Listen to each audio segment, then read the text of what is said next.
Como cada semana saludo con mucho gusto a Maite Ramos, ella es presidenta de movilidad de Coparmex Ciudad de México. Maite, bienvenida, muchas gracias. Héctor, un gusto estar aquí, como siempre, como cada martes. Gracias. Bueno, pues han ocurrido varias cosas desde que nos dejamos de ver y han ocurrido varias cosas que en ocasiones dispersan la atención de asuntos verdaderamente importantes. Claro.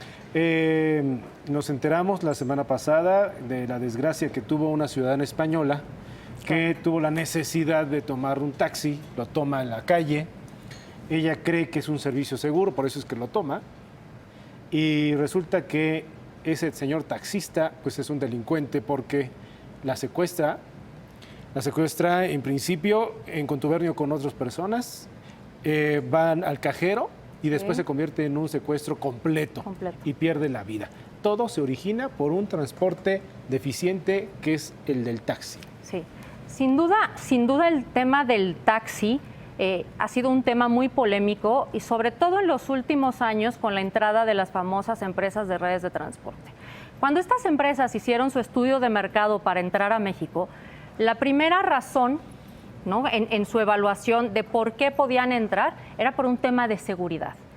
Si nosotros revisamos pues cuánta gente todavía hoy tiene la necesidad de tomar un taxi de sitio muchas veces, que no son pocos, si revisamos números, según la CEMOVI, tienen 139,000 concesiones.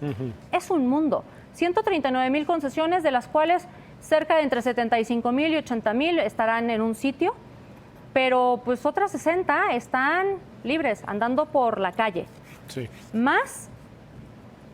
Depende a quién le preguntes, porque además, obviamente, cuando hablamos de un taxi regular o un taxi pirata, pues es muy difícil tener un número exacto.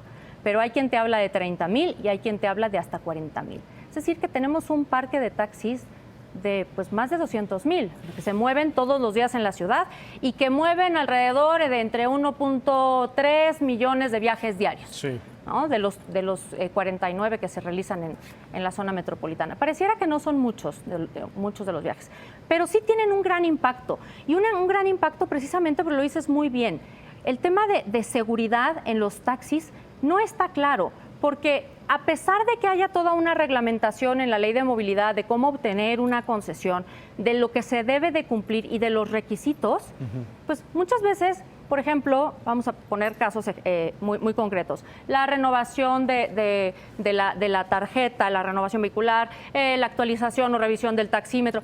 Hombre, son cosas que las puede ir a hacer, entre otras, las puede ir a hacer el conductor del taxi o el dueño, pero no sabemos quién lo maneja. Así es. Y a pesar de que luego tenemos estos tarjetones que hoy en día se supone que están pegados y va la foto del conductor, pues realmente no todos están actualizados y no todos cumplen con la normativa, ¿no? Y ese es un gran problema. Si hoy queremos sacar un taxi o tener un taxi, yo los invito a que googleen cómo obtener un taxi y los puedes rentar. En Mercado Libre y en todas estas plataformas, tú puedes rentar un taxi para manejarlo por 2,500 pesos al mes, depende de la ruta. Claro, si quieres ya entrar a un taxi de sitio, tienes otro tipo de problemáticas. Pero yo, entrando al tema que tú dices, creo que hoy hay un área de oportunidad. ¿En qué sentido? Recordarás el famoso fondo para el taxi, la movilidad y el peatón que se aprobó hace más de un año y que apenas se implementó hace unos días, ahora en septiembre. Sí. Bueno, ese fondo ya tiene 70 millones de pesos, solamente depositados por Uber, que corresponden a septiembre del año pasado a septiembre de este año. Faltan los depósitos de Cabify que están por hacerse. Si hacemos un análisis más o menos así, digamos con el puro número, estás hablando de más de 190,000 pesos diarios. Yo creo que podríamos invertir en temas, si realmente queremos mejorar el taxi, un gran reto es el tema de seguridad. Claro. Que realmente se actualicen, que haya una base de datos, que tengamos un padrón confiable. Igual y hasta les podemos poner GPS a los taxis, que podemos saber dónde están, que haya mucho más control. Porque son vidas lo que están en juego, ¿no? Son vidas lo que están en juego. Y el hecho es que cuando ocurren este tipo de hechos, que le puede pasar a cualquier ciudadano mexicano, a cualquier ciudadana, cuando le pasa a un extranjero, por supuesto que remarca más este pendiente y este grave tema, que es el que no puede solucionar todavía la autoridad en la materia, que es en conjunto.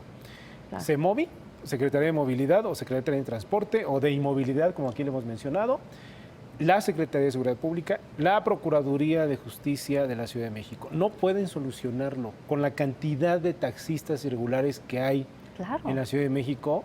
No pueden contenerlo, no saben ni cuántos son, ni quiénes son, ni dónde están. Y lo dices perfecto, porque ¿cómo es posible que todos sepamos que hay taxis pirata? ¿No? Que lo sabemos. Lo que no sabemos es el número exacto, si son 30 o 40,000. Son un mundo, claro, son claro. un mundo, mucho más que toda la flota de empresas de redes de transporte junta, ¿no? Sí. Pero además sabemos quiénes son los líderes. ¿Por qué no los sacamos?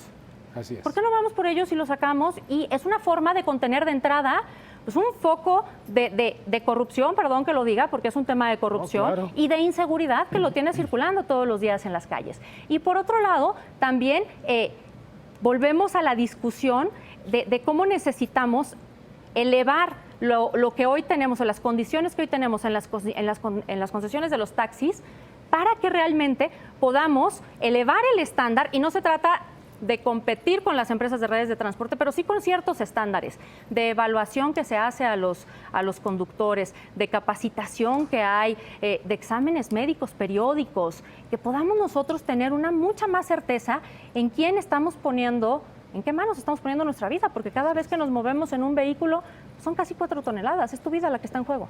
Pues ahí está, uno de los grandes pendientes que tiene el gobierno de la Ciudad de México y muchos gobiernos en el país, en donde simplemente pasan las administraciones y seguimos hablando de lo mismo. Y Claro. cuando hay una desgracia, ahí es cuando ponemos todavía énfasis, pero sin duda no se arregla. Claro, y un tema también, para cerrar, sería, que es algo que ya dijimos alguna vez, pero que nadie se atreve a entrarle, es quiénes son los dueños de todas estas famosas bases de taxis. Pues tenemos más de 800 bases de taxis. Para darte un ejemplo muy sencillo, hay 6 personas que controlan más de 24,000 taxis. 6 personas Seis que controlan, 6 líderes controlan más de 24,000 taxis. son 6 son los más personas, fuertes. nombre y apellido. ¿Te parece que hablemos Tengo la los próxima nombres, semana? tengo ¿Ahí los nombres y tienes? los apellidos, te los paso, los platicamos el próximo martes con más detalle, con muchísimo gusto. Sí, por supuesto. ¿Hay gente conocida? Hay un diputado, ¿Diputado local o Felipe federal? Jesús, diputado de Morena, hoy en día de la Asamblea Legislativa, que además es parte de la Comisión de Movilidad, es parte de, no de una de estas 6 personas, pero sí de los representantes de los líderes de los taxis. Bien, pues platicaremos de eso más adelante. Maite, muchas gracias. ¿Dónde Muchas se gracias a te ti. busca? Con mucho gusto en el Twitter, @cdemovilidad, @MaiteRamosG y @CoparmexCDMX, y también en la página de Coparmex, con mucho gusto, y en el Facebook ahora. Muy bien, gracias, Maite. Gracias.